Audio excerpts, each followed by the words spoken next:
people? It's your man's Quab. Brother so far. And we're going to get into something, man. We're going to take y'all all the way back to the beginning.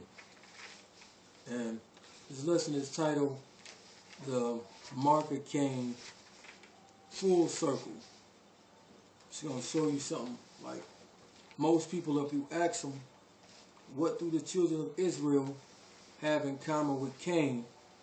Most off the rip would say absolutely nothing. You know what I mean?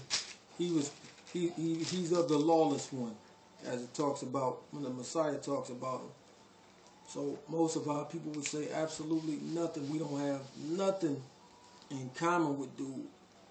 But we got an enemy who's very, very clever, very, very smart, who been doing this thing since the beginning. So we're going to show you that everything that's old is what we're seeing right to this very day. So we're going to start off with Ecclesiastes 1 and 9. In fact, let's get Revelations 12 and 9 first. Starting off with that. The book of Revelations, chapter 12 and verse 9. And the great dragon was cast out, that old serpent called the devil and Ha-Shatan. Called the devil and Ha-Shatan. Read on. Which deceived the whole world. Does what? Which deceived the whole world. He deceives the whole world. So, this is why Hamashiach told us that we're in the world, but not to be of it.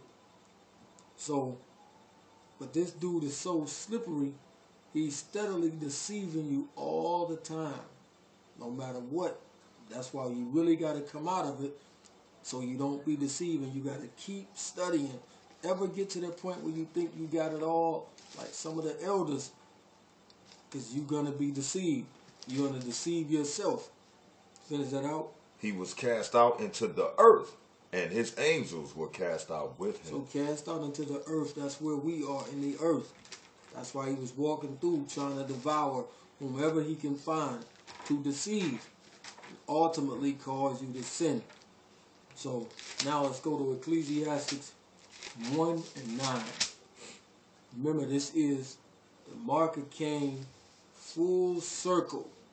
We're going to show you exactly what the children of Israel have in common with Cain. Read. Ecclesiastes chapter 1 and verse 9. The thing that has been is that which shall be. So the thing which have been is the thing which shall be. Again, everything that we see today that we think is new, it's already happened. Read. And that which is done is that which shall be done. And that which is done is that which shall be done. Read. And there is no new thing under the sun. There is no new thing under the sun. So when you see somebody, oh, they got to do this, and just because you can't fathom it, it has already been here before, buddy. So let's go to Ecclesiastes 3 and 15. Ecclesiastes chapter 3 and verse 15. That which has been is now. That which has been is now. See? This right here expounding on it a little bit more. Go ahead. And that which is to be has already been. Read that part again. And that which is to be has already been. See that? Crystal clear. Read. And the Most High requires that which is past. So everything that was past, he requires it again. So it's all, again, full circle. So now we're going to go back to the beginning. So you may ask yourself, where do things like driver's license, birth certificates, ID, all of these things, where do they come from? How do they manifest themselves in today? Where did this stuff really come from? It had to come from somewhere. And through this lesson, we're going to hopefully show you how these things came about on a primitive level. Let's get on Genesis 2 and 8. The book of Genesis, chapter 2 and verse 8. And the Most High planted a garden eastward in Eden, and there he put the man whom he had formed. So right here, he planted a garden. This shows that in the beginning, we were what? Farmers. We were farmers. Read. And out of the ground made Yahuwah the Most High to grow every tree that is pleasant to the sight and good for food. So right here we see the garden was planted for food to eat. Now let's go after the flood and see what Noah did. Genesis 9 and 20. The book of Genesis, chapter 9 and verse 20. And Noah began to be a husbandman, and he planted a vineyard. He did what? And he planted a vineyard. And what does husbandman mean? A farmer. A farmer. So right there, soon as the flood was over with, Noah planted a vineyard or a garden. And he was a farmer. Same thing. Read on. Well, matter of fact, let's get Jeremiah 29 and 5. We're going to show our people when we was in Babylon what the Most High tell us to do back then. The book of Jeremiah, chapter 29 and verse 5. Build you houses. Build you houses, read. And dwell in them. And plant gardens. And do what? And plant gardens. Plant gardens. So again, it goes right back to the farmer thing. Now we know that the people behind the curtain is trying to mess this up. And it's a reason that they're trying to mess this up. It's a reason behind that. Finish that out. And eat the fruit of them. And eat the fruit of them. Now I said that this is called a mark of Cain, full circle. So let's go back to Cain when he got on the scene. Genesis 4. Genesis 4, matter of fact, we started 1. The book of Genesis, chapter 4 and verse 1. And Adam knew Eve his wife, and she conceived and bare Cain, and said, I have gotten a man from Yahuwah. And she again bare his brother Abel. And Abel was a keeper of sheep. And Abel was what? A keeper of sheep. Abel was a keeper of sheep. Read on. But Cain was a tiller of the ground. He was what? A tiller of the ground. Tiller of the ground. What does that make a Cain? A farmer. Wait a minute. So Cain was a farmer right here. He was a tiller of the ground. Just like it was telling us. Noah, Adam, us in Jeremiah 29 and 5. Farmer. Read. And in process of time it came to pass that Cain brought of the fruit of the ground an offering unto the Most High. So right here he bringing something to the Most High from his crops. Read. And Abel he also brought of the firstlings of his flock and of the fat thereof. And Yahuwah had respect unto Abel and to his offering, but unto Cain and to his offering he had no respect. So right here, the Most High respects Abel's offering, and he don't respect Cain's. This brings in an emotion, jealousy. Read. And Cain was very wroth, and his countenance fell.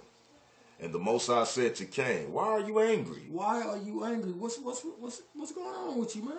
Read. And why is your countenance fallen? If you do well, shall you not be accepted? If you do well, shall you not be accepted? Read. And if you do not well, sin lies at the door. If you don't do well, sin lieth at the door. Now think for a minute. Where have you heard this before? Again in Scripture. Where have you heard this before? Same thing. He's going to show you something. Let's go to Deuteronomy 30 and 15. The book of Deuteronomy, chapter 30 and verse 15. See, I have set before you this day life and good. Life and good. It's the same thing he just set forth before Cain right here. If thou doest well, shalt thou not be accepted. If thou doest not well, sin lieth at the door. Read. And death and evil. And death and evil. Jump down to verse 19. Verse 19. I call heaven and earth to record this day against you, that I have set before you, life and death. Life and death. Same thing right here with Cain. Read. Blessing and cursing. Blessings and cursings. Read. Therefore choose life, that both you and your seed may live. So all Cain had to do was hearken to what he just told him. Choose the good. Choose the good. But let's see what he done. Let's go back to Genesis 4 and 7. The book of Genesis chapter 4 and verse 7. And unto you shall be his desire, and you shall rule over him. And Cain talked with Abel his brother, and it came to pass, when they were in the field, that Cain rose up against Abel his brother and slew him. And did what? And slew him. And slew him. He killed him. Now, let's take it back. These are two brothers. What happens in our neighborhoods? Who's killing each other? Mass murder amongst our brothers. Our own brothers is killing each other up. Our own people is doing this, is doing the killing. Let's get a precept on this. Let's get Deuteronomy 28. I think that's 55. Read that. 54. The book of Deuteronomy, chapter 28 and verse 54. So that the man that is tender among you and very delicate, his eyes shall be evil toward his brother. His eyes shall be what? Evil toward his brother. His eyes shall be evil towards his brother. It's the same exact thing. And the curses in Deuteronomy 28 is directly talking about us. But that same thing that was with Cain has come on to our people. Okay, let's go back to we'll finish that out. If there's more. No, that wasn't more.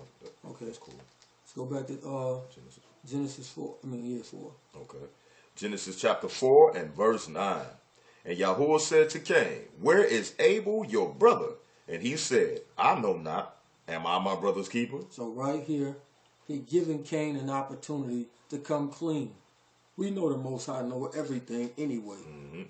But just like he did with David. But David came clean. Exactly. That's the whole key. Don't sit up and tell a lie. Come clean. He know anyway. Read. And he said, what have you done? The voice of your brother's blood cries unto me from the ground. The voice of your brother's blood crieth unto me from the ground. Read. And now are you cursed from the earth. He's what? Now are you cursed from the earth. And now are you cursed from the earth. What is Deuteronomy 28 about? The blessings and what? And the curses. The blessings and the curses. Read on. And now are you cursed from the earth, which has opened her mouth to receive your brother's blood from your hand. When you till the ground, it shall not henceforth yield unto you her strength. So when thou tillest the ground, it shall not henceforth yield unto thee her strength. Wait a minute. So this means while Cain is out planting stuff in the ground, nothing will happen. It won't grow for him. Let's go back to this Genesis verse. It won't grow for him. So he'll be basically planting seeds for nothing. Nothing will happen for him. Read on. A fugitive and a vagabond shall you be in the earth. A fugitive and a vagabond shalt thou be in the earth. Now we know that Cain was a farmer. So if his occupation was taken away from him, this means he's going to have to be a thief. Because nothing else will work for him. That's his occupation. And the Most High just stripped him of it. This is why he's a fugitive. Because he has to steal. He can't work. This is why he's a vagabond. Quote unquote bum. As the world would call him today. So let's go to Leviticus 26 and 16. Or maybe 14. The book of Leviticus chapter 26 and verse 14.